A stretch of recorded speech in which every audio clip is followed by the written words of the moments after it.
2012년 마지막 주일입니다. 이렇게 마지막 주일에 한자리에 모여서 예배드리면서 또 하나님의 음성을 듣게 됨을 감사를 드립니다. 이제 올 한 해도 하나님의 은혜로 축복으로 살았지만 내년 한 해는 더 큰 은혜와 복을 누리시기를 주님의 이름으로 축복합니다. 한 해를 마무리하면서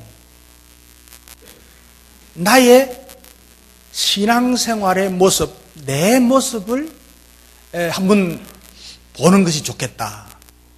내 신앙의 형태, 내 신앙의 양태는 어떤 모습인가 한번 깊이 점검해 보는 시간이 되었으면 좋겠습니다. 하나님 앞에 우리의 신앙생활이, 우리의 삶이 좀 부족함이나 잘못된 부분이나 또 어떻게 어그러진 부분은 없는가 하는 것을 생각해 보면서 그런 부분들이 발견되어지면 이제 돌이켜서 새해에는 더 새롭게 작정하고 주의 복을 받아 누리는 저와 여러분 되시기를 주님의 이름으로 축복합니다. 그래서 예수님께서 오늘 예루살렘에 입성하실 때의 일입니다. 갈릴리에서 천도 사역하시다가 이제 예수님의 구원 사역을 이루기 위해서 예루살렘에 들어가실 때에 제자들에게 예수님께서 말씀하셨습니다. 아무도 타보지 않은 나귀 새끼를 끌고 오라 그랬습니다.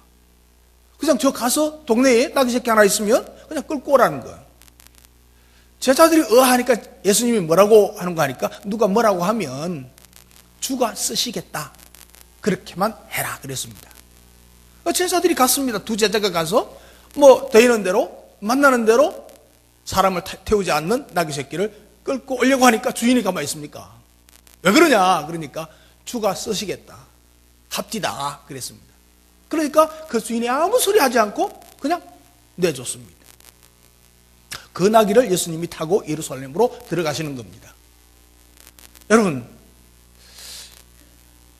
나귀 새끼를 갖다가 주가 쓰시겠다고 하니까 그냥 내주는 거예요.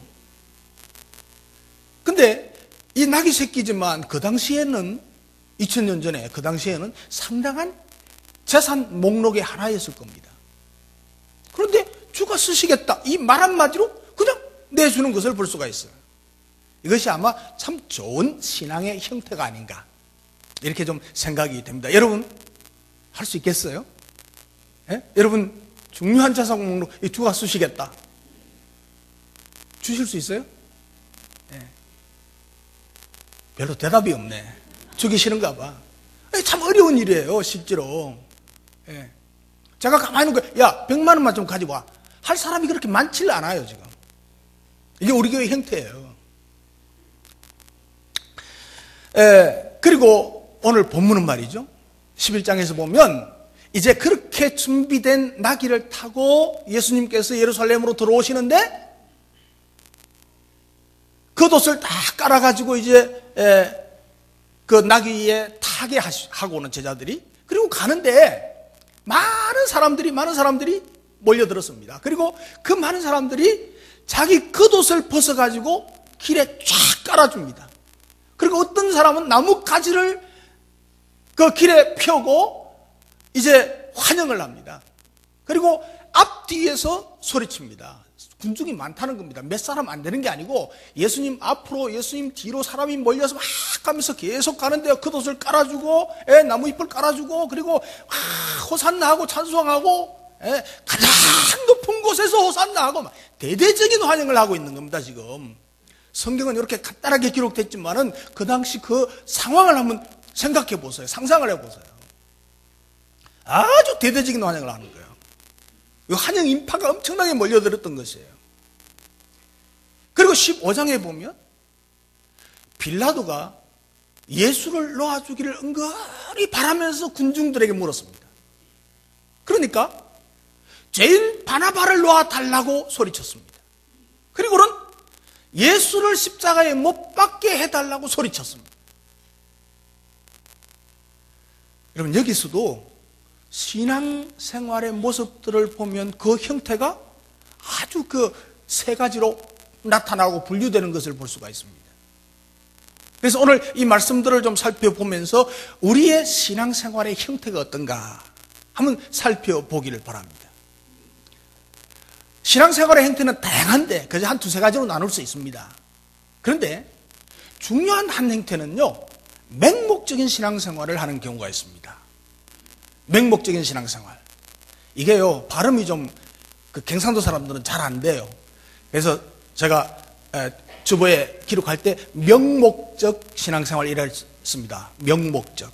맹목적하고 명목적하고 이게 좀 구분이 됩니다.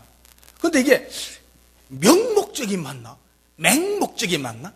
알아듣겠습니까? 근데 이걸 갖다 제가 사전을 찾아봤지 않습니까? 사전을 찾아보니까 명목적은 실속이 없고 이름이나 구실만 갖추어져 있는 것. 실속은 없고 그래서 이름만 갖추어져 있고 구실만 갖추어져 있는 거예요. 이게 명목적이에요. 그리고 맹목적, 맹물 할 때 맹목적.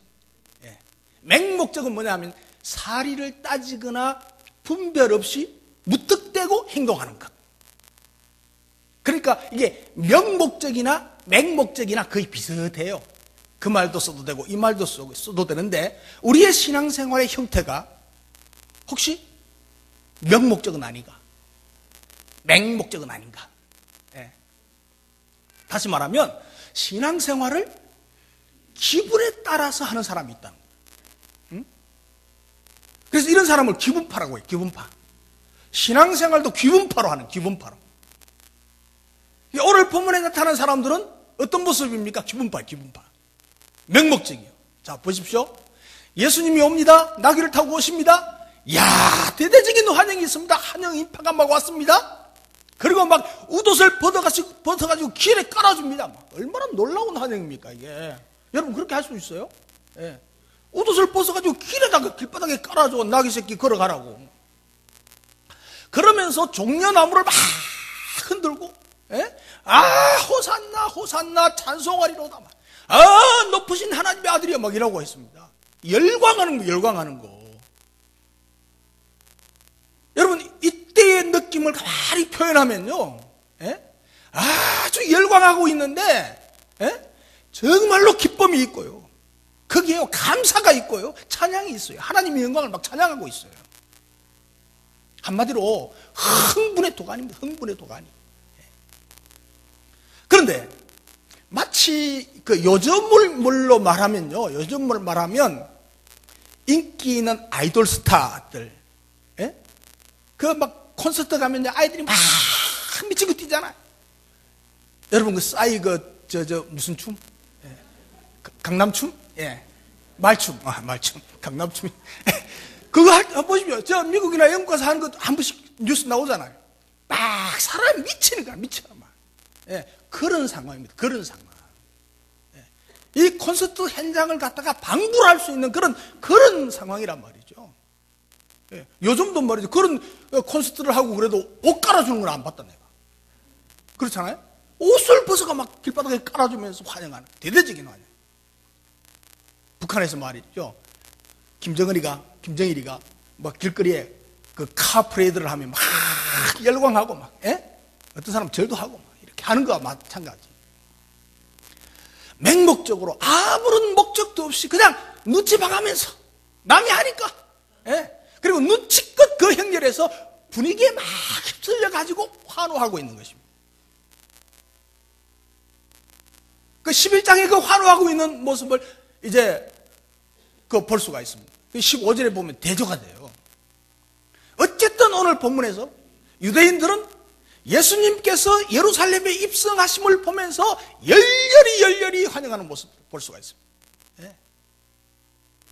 그런데 이들이 말이죠, 닷새 후에 열렬히 환영한 그 환호한 인파가 닷새 후에는 어떻게 됐습니까? 닷새 후에는 완전히 다른 모습으로 나타납니다. 예수를 십자가에 못 박아서서 이렇게 나타나고 있어요. 나는 그 인파들입니다. 예수를 십자가에 못 박아주소서 이러고 있습니다. 여러분, 우리의 신앙생활은 어떻습니까? 혹시 맹목적이 아닙니까? 명목적이 아닙니까? 항상 신앙생활이 떠밀려 다니는 신앙생활을 하지는 않습니까? 그냥 분위기에 따라서 눈치 봐가면서 눈치 보고 적당하게 신앙생활 해나가는 거 아닙니까? 예? 예배도 주일이니까 그냥 휩쓸려 오는 거예요. 그냥 구름대처럼 그냥 왔다가 그냥 아무 생각 없이 그냥 가버리는 거예요.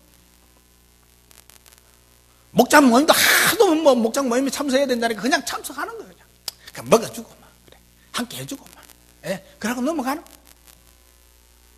또 우리 교회에서 항상 섬겨야 된다 하고 섬기고 이러니까 아이고 섬기는 척이라도 해야지 그러고 또 섬기는 거야. 헌신하라니까 헌신하는 척은 해야 되는데 진짜 해야 될 때는 안 하고 살짝 얼굴 낼 때만 와서 이제 내주고 말이죠. 우리 큰빛교회는 없지만 있을 수도 있다는 거죠. 그러니까 다시 말하면 실속은 없고 이름은 번더들해 구실만 있어요. 그리고 행동만 그렇게 따라하고 있는 것은 아닌가 말이죠. 그냥 분위기에 휩쓸려서 나도 모르게 그냥 맹목적으로 그냥 따라가는 신앙생활은 아닌지 한번 살펴봐야 될 필요가 있습니다. 나는 과연 어떤가? 또 어떤 신앙의 행동이 있는가 하니까 돌변파가 있어. 돌변파. 그 다른 말로 말하면 변덕파예요. 변덕파. 옆 사람 보고 변덕파 아닙니까 혹시? 자, 옆 사람 보고 한번 해보세요. 변덕파 아닙니까 혹시? 한번 가만히 보세요. 자, 이제 11장 읽은 거하고 15장 하고 가만히 대조해 보십시오. 11장에서 예수님이 예루살렘에 오시는데 얼마나 대대적으로 환영하면 이게 몇 사람이 아닙니다. 이게 수천 명, 수만 명이 될 수도 있습니다. 막 대대적으로 환영했습니다. 5일 후에 또 빌라도 법정에서 사람들이 모였습니다. 그 환영하던 무리들이 갑자기 돌변합니다. 변덕을 했습니다. 변심을 했습니다. 예수님이 붙잡히고 고난을 당하시는 중에 빌라도의 재판을 받아야 했습니다. 그래서 이스라엘의 명절이 되면 죄수 하나를 석방해 주는 전례가 있었습니다. 오늘날 3.1절이나 광복절 이렇게 되면 특사를 해가지고 사면해 보내죠. 그거와 비슷한 겁니다. 그러니까 이때는 백성들이 원하면 누구든지 원하는 사람을 한 사람 놓아주는, 석방시키는 전례가 있었습니다. 그러니까 백성들이 누구라고 이름만 부르면 되는 거예요, 지금. 누구라고 이름만 부르면 그 사람은 석방이 되는 거예요. 이것은 지도자 마음이 아니고, 빌라도 마음이 아니고, 백성들의 마음입니다. 백성들이 불러만 주면 돼. 그 백성들이 누구를 요구하느냐에 따라서 결정되는 것입니다. 얼마나 좋은 기회입니까? 그 당시에 그 유명한 죄수가 하나 있었는데 바라바라는 사람이에요. 바라바. 쉽잖아요. 바라바라는 사람이 있었는데 이 사람이 어떤 사람인가 하니까 사람을 죽이고 밀란을 일으킨 사람이에요. 사람을 죽였을 뿐만 아니고 데모의 주동자였어요. 그러니까 당연히 형벌을 받아야 될 사람이에요. 더군다나 밀란을 일으킨 사람이니까 로마 정부에서는 가장 귀찮은 존재입니다. 처리하고 싶은 사람이죠. 그러나 예수님처럼 그렇게 관심을 끄는 사람은 아니었던 것 같아요. 근데 가만히 오늘 본문을 살펴보면요, 백성들도 처음에는 예수를 풀어주려고 하는 생각을 가졌던 것 같아요. 그래서 15장 8절에 보면 무리들이 나가서 전례대로 해주기를 바랐다고 그랬어요. 과거처럼 한 사람을 놓아주기를 부탁했습니다. 총독에게 요구를 했습니다. 이때만 해도 무리들은 예수를 풀어달라고 요구하려고 하는 생각을 가지고 있었던 것이 분명합니다. 그런데 15장 11절에 보면 그러나 대제사장들이 무리를 충동하여 도리어 바라바를 놓아달라고 하게 했다 그랬습니다. 대제사장들이 무리를 막 충동해가지고 바라만 놓아달라고 하라 이랬습니다. 그러니까 대제사장들이 딱 볼 때는요, 분위기가 예수를 죽이려고 하는 분위기가 아니고 그 예수를 내보내자고 하는 분위기에, 예수를 죽이자고 하는 분위기 같으면 그렇게 충동할 필요가 없죠. 그렇지 않습니까? 그러니까 그 예수를 내보내자 하는 그런 분위기가 싹 감도니까 이 사람들이 충동을 하는 거예요. 충동을 해가지고 예수를 풀어주자는 분위기에서 예수를 죽이자는 분위기로 딱 몰아가는 것입니다. 그래서 얼른 사람들을 막 충동질 해가지고 분위기를 바꿔버리는 거예요. 그래서 성경에 보면 도리어라는 말이 나옵니다. 도리어 이 말은 일반적인 기대와는 전혀 다른 반대의 상황이 벌어졌을 때 쓰는 표현입니다. 조금 전까지만 해도 예수를 풀어주고 바라바를 행벌을 받게 하는 분위기였습니다. 근데 갑자기 분위기가 바뀌었습니다.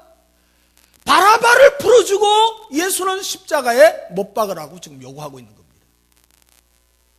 이게 얼마나 중요한 사실입니까? 죽어야 될 사람은 살고 살아야 될 사람은 죽게 되었습니다. 여러분, 이거 얼마나 어리석은 선택입니까? 어리석은 선택입니까? 이런 기가 막힌 일이 어디 있어요? 예? 살인한 사람은 살리고 많은 사람을 살려준 사람을 죽이자고 하는 선택을 한 것입니다. 그러면서 예수님을 십자가에 못 박아 죽이라고 소리 지르는 것입니다. 소리 질러댑니다. 예? 소리 질러. 그거 한번 상상을 해보십시오. 그러니까 하도 딱하니까 14절에서 빌라도가 이렇게 이야기합니다. 빌라도가 가로되 어찌미냐, 무슨 악한 일을 했느냐 물었습니다. 그러니까 전혀 예상치 못한 일이 벌어진 것입니다. 빌라도도 예상하지 못했습니다. 은근히 예수 내보낼 마음 있었던 거죠. 그러니까 예수님은 악한 일을 한 적이 없잖아요. 십자가에 못 박을 일 하신 것이 없잖아요. 죽여 달라고 해야 될 이유가 없잖아요. 그러니까 당연히 풀어달라고 요구할 줄 알았는데 엉뚱한 일이 벌어진 거예요. 전혀 엉뚱한 일이 벌어진 거예요. 십자가에 못 박으라는 거예요. 어찌미뇨?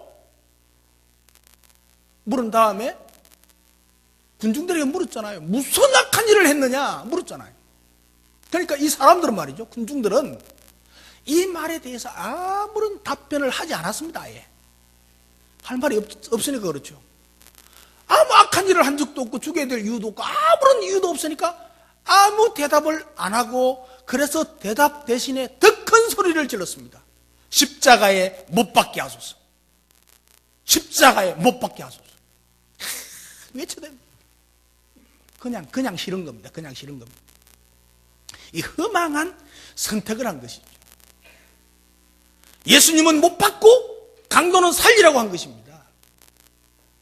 여기에 나오는 이 군중들은요, 왜 이렇게 엉뚱한 선택을 하게 되었을까요? 물론 가장 큰 이유가 감정적으로 선택했기 때문입니다. 사리를 분명히 구분하지 않고 감정적으로 그 분위기에 흥분돼가지고 분위기에 휩쓸려가지고 이성을 잃어버리겠습니다. 여러분, 분위기에 휩쓸려가지고 이성을 잃어버릴 때는 우리는 엄청난 죄악을 저지를 수가 있습니다. 여러분, 우리 인간에게는요, 군중심리라는 게 있어요. 군중심리. 분위기 탄다는 말이에요. 촛불 집회하니까 확 모여들어 난리 나지 않습니까? 예? 분위기에 압도당하면 평소에 아무리 똑똑하던 사람들도 이성을 잃게 됩니다. 평소에 정말 논리적이고 정당한 그런 것만 찾던 사람들이 이상하게 달라집니다. 여러분, 특히요, 좋은 일보다도 좋지 않은 일에 동료되기가 쉽습니다. 좋은 일에 동료되는 것보다 좋지 않은 일에 동료되기가 쉽습니다. 오늘 본문에 나오는 이 무리들이 그랬습니다. 이들은 불과 닷새 전에 예수님께서 예루살렘에 들어오실 때에는 대대적인 환영을 했던 사람들입니다. 아니 거의 대부분이었을 겁니다. 그 사람들입니다. 그리고 그것은 자발적으로 했습니다. 자발적으로.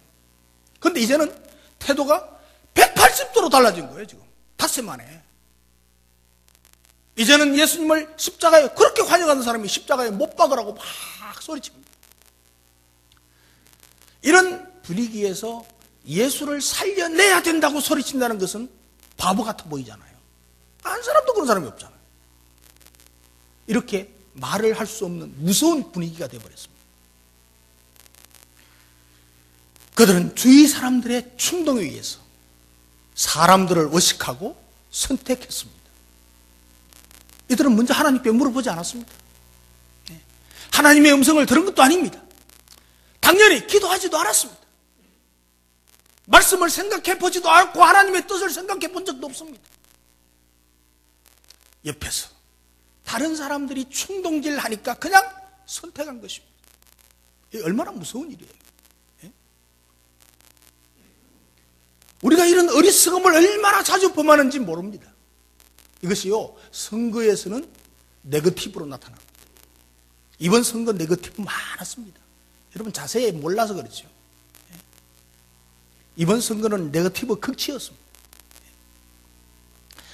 교회 안에서도요, 이렇게 충동질하는 대제사장과 같은 이들이 있습니다.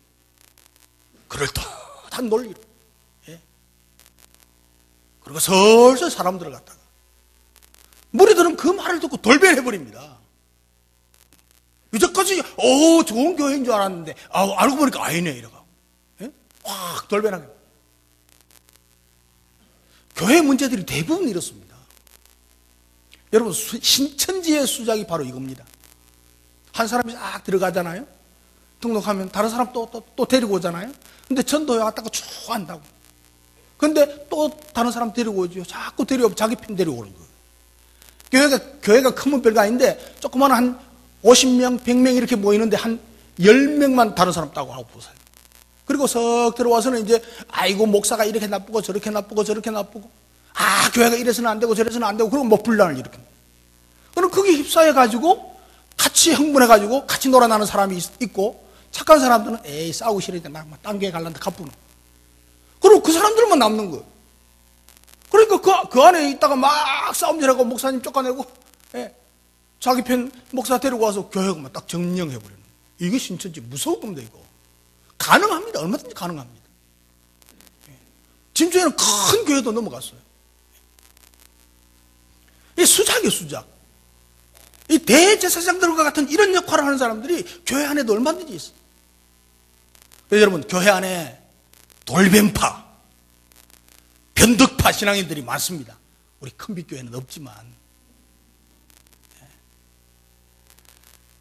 그렇게도 예수님 예루살렘에 오심을 막 환영해 놓고도 닷새 만에 돌변해 버린다니까. 닷새 만에. 이게 군중심리의 위험성입니다. 남이 하니까 따라하고 눈치 보면서 왔다 갔다 하고 예수를 십자가에 못 박으소서. 여러분 이게 얼마나 큰 죄인지를 깨닫지 못했습니다. 예수를 십자가에 못 박으소서 하고 손가락질을 했던 그것이 결국은 성경대로 후손들의 머리에 임했습니다. 얼마 후에 오래 후지만 유대인 대학살 사건이 일어나잖아요. 600만 명이 처참하게 죽잖아요. 사륙을 당합니다. 이것이 바로 조상들이 지은 유례없는 비극을 초래하게 된 건 역사적인 사실 아닙니까? 위험한 것입니다. 엄청 위험한 것입니다. 여러분 우리 믿는 사람들 중에서 교회를 향해서 막 주위의 종들을 향해서 막 손가락질하고 이런 사람들이 있습니다. 이 교회 안에 안티들이죠. 교회 안에 안티들이 얼마나 많은지 아십니까? 그 교회를 막 비방하고 손가락질하고 막 교회를 어렵게 만듭니다. 여러분 하나님은 내 대 아니면 후대에서도 반드시 갚으시는 줄을 믿으시기 바랍니다. 그런데 동조하지 말아야 돼요. 여러분 한번 생각해 보세요. 이 군중들이 말이죠, 굳이 십자가에 못 박으라 안 해도 되는 줄 아닙니까? 근데 굳이 거기에 동참함으로 저주를 받는 거예요. 여러분, 예수님 오신 이유가 십자가에 못 박혀 죽는 겁니다. 그 하나님의 계획입니다. 하나님의 계획이 이루어지는데 굳이 내가 그게 나쁜 일에 동참하지 않아도 하나님의 뜻은 이루어지는데 내가 굳이 거기에 동참해가지고 십자가에 못 박혀서 해가지고 내가 당해야 될 필요가 뭐 있습니까? 이런 경우가 자기 무덤 자기가 파는 거예요. 예. 여러분 반드시 맹심해야 합니다. 현대 교회에 이런 충동질하는 대제사장과 비슷한 사람들이 있다는 사실이에요. 예. 교회 밖에 안티도 있고 교회 안에 안티도 있고. 이런 염소 같은 역할을 하는 한두 사람 때문에 교회가 어수선해지고 분란이 일어나고 덕이 되지 않는 일이 수다하게 많습니다. 여러분, 이스라엘 역사를 돌아보면요, 광야에서 백성들이 모세에게 율법을 잘 지키겠다고 합니다. 그리고 모세 시내산에 올라가서 40일 금식기도 하고 십계명 또 받아가지고 내려오니까 어떻게 합니까? 아론을 백성들이 부축해가지고 금을 다 가져오라고 그래가지고 금송아지를 크게 만들어 놓고 그것에 떼고 제사하고 그것에 춤추고 노래하고 막 이러면서 이것이 우리를 인도해낸 하나님이다. 그러고 섰는 거예요. 그게 이스라엘 백성들이에요. 예? 군중섭리에 율법을 파괴하는 일들을 하고 있는 거예요. 이게 이스라엘 역사입니다, 여러분. 여호수아가 가나안에 들어가기 전에 이스라엘 백성에게 이제 가나안 땅에 들어가면 이방신들이 범람하는 그 가나안 마을에 들어가게 되면 원주민들과 동화돼 가지고 하나님을 버리고 그들이 섬기는 신을 섬길 위험성이 있으니까 그들의 신앙을 막 촉구합니다. 그래서 여호수아는 여호수아 24장 15절에 보면 너희가 섬길 자를 오늘 택하라. 오직 나와 내 집은 여호와만 섬기겠노라 그랬습니다. 그러니까 섬길 자를 선택하라 했을 때 역시 호언장담했습니다. 예, 여호와 섬겨야죠. 예. 그러나 그렇게 하지 않았습니다. 쭉 시대를 지나서 엘리야 시대 때에 보십시오. 엘리야 시대 때에 분명히 이스라엘 백성들은 하나님을 섬긴 백성인데 그들은 대세를 따라서 바알신과 아세라신을 섬겼습니다. 그러다가 엘리야가 하나님의 능력이 불로서 내려오는 그런 놀라운 불의 사건이 입증되니까 순간 다시 백성들이 하나님께로 돌아왔습니다. 이때 엘리야 선지자가 의미심장한 소리를 외칩니다. 열왕기상 18장 21절에 너희가 어느 때까지 두 사이에서 머뭇머뭇하려느냐. 여호와가 만일 하나님이면 그를 따르고 바알이 만일 하나님이면 그를 따를지니라. 여러분, 이 말은 무슨 말입니까? 줄 잘 서라 이 말이에요. 줄 잘 서라. 상황이나 사람에 따라서 요리조리 줏대 없이 왔다 갔다 하지 말라. 한 발은 교회에 들어놓고 한 발은 세상에 들어놓고 언제든지 뺐다가 넣었다가 요리조리 하지 말라는 것입니다. 하나님은 변덕스러운 모습을 좋아하지 않습니다. 일관되게 하나님을 사랑하고 일관되게 하나님을 섬기고 일관되게 하나님의 은혜와 복을 누리는 저와 여러분 되시기를 주님의 이름으로 축복합니다. 그러면 정상적인 신앙생활은 뭔가? 정상적인 신앙생활. 자, 옆 사람 보고 정상적인 신앙생활을 하십시다. 다른 옆 사람 보고 한 번 더. 예, 정상적인 신앙생활. 예, 여러분, 정상적인 신앙생활이 뭡니까? 아까 했던 그 말대로 하면 지조파. 지조를 지키는 거예요. 신앙의 지조를 지키는 거예요. 예. 다른 말로 하면 회개파입니다. 회개파. 제가 지난주일에 설교를 했던 대로 하나님의 말씀을 들을 때에 마음이 찔려 어찌할꼬 하는 것이 정상적인 신앙생활이에요. 예. 마음에 찔려도 아무런 끄떡도 안 해. 말씀을 들어도 마음에 찔리는 것도 없어. 베드로의 설교를 듣고 어찌할꼬 했듯이 하나님의 말씀을 듣고 찔림을 받았을 때 회개하고 돌아서는 삶이 정상적인 신앙생활이란 말이에요. 닷새 전에 예수님이 예루살렘에 들어오실 때 환영했던 그 군중들이 5일 후에는 제사장들에게 충동당해가지고 십자가에 못 박으라고 소리쳤습니다. 그런데 이 군중이 50일 후에 예수님이 십자가에 지시고 부활하시고 그리고 승천하시고 그 50일 만에 성령 충만을 받은 베드로가 그 군중들에게 설교를 했습니다. 예수 이야기했습니다. 예수 부활을 얘기하고 예수 믿으면 구원받는다고 하고 예수 말씀 안에 오라고 했습니다. 그 군중들은 마음에 찔려 어찌할꼬, 우리가 십자가에 못 박으려고 했는데 어찌할꼬, 지금 그 말입니다. 지금 말씀을 듣고는 회개하고 새롭게 되는 것입니다. 그래서 회개해서 세례받고 이제 이들이 바로 초대교회 성도들이 되는 겁니다. 그때부터 그들은 사도들의 가르침을 받고 날마다 성전에 모여서 기도하기를 힘쓰면서 서로 나누고 섬깁니다. 전심으로 몸과 마음과 물질을 다 바쳐서 전도하고 교회를 세우며 확장해 나갑니다. 그리고 어떤 환난과 핍박도 감수하는 자들로 세워집니다. 사랑하는 성도 여러분, 설교를 듣고 깨닫는 대로 순종하면서 회개하는 운동이 일어나야 될 것입니다. 그리하니까 성령이 임했고 전도운동이 일어납니다. 성령의 은혜를 늘 사모하면서 신앙의 지조를 지켜야 정상적인 신앙생활로 승리하고 축복받을 수 있습니다. 이런 정상적인 신앙생활로 내년에는 더 큰 은혜와 축복과 능력을 받으시는 여러분 되시기를 주님의 이름으로 축복합니다. 기도하겠습니다.